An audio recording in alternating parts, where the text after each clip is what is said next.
ng Tabuk City, mayamang luwaan, pusong napipig, kargang pag-asa sa munting sanggol.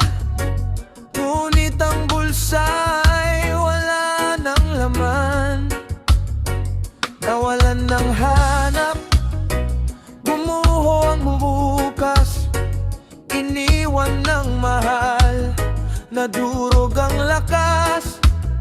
Isang kahon ng gatas ang tanging hangarin, para lang sa anak na gutom sa dilim. Hindi siya magnanakaw sa puso't isipan, isa lang siyang amang gipit ng kapalaran.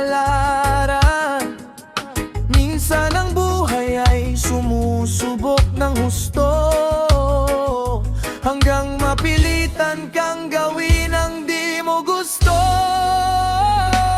One decision changed everything. One kind heart gave hope to dream.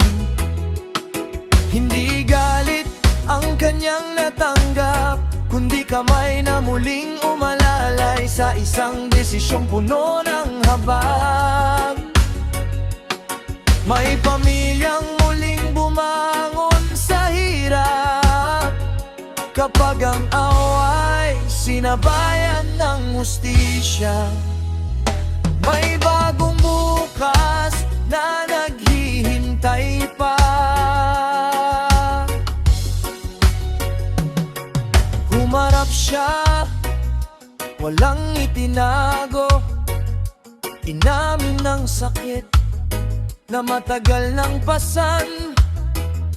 Hindi pagkain para sa sarili, kundi gatas para sa sanggol na umiiyak.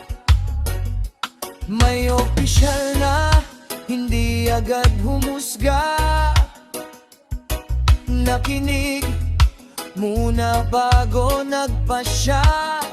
Binayaran ng gatas, nagbigay ng trabaho, at muling binuhay ang pag-asang napako.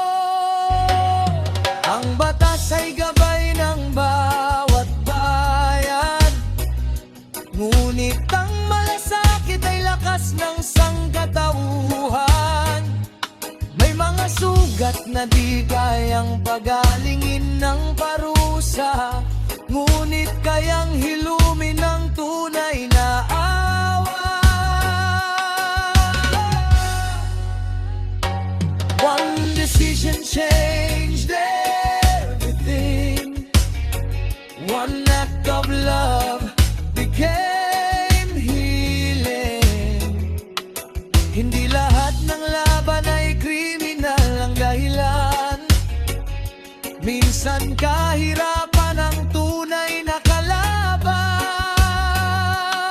Sa pagitan ng hustisya at habag, naway manaig ang pusong tapat. Dahil ang isang mabuting desisyon ngayon, maaring magligtas ng buong henerasyon.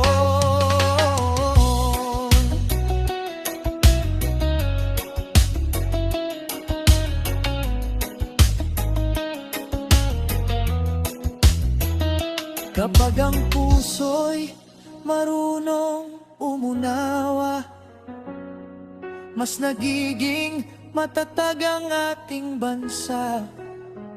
Isang desisyon, isang kabutihan, isang buhay ang muling nabigyan ng kinabukasan.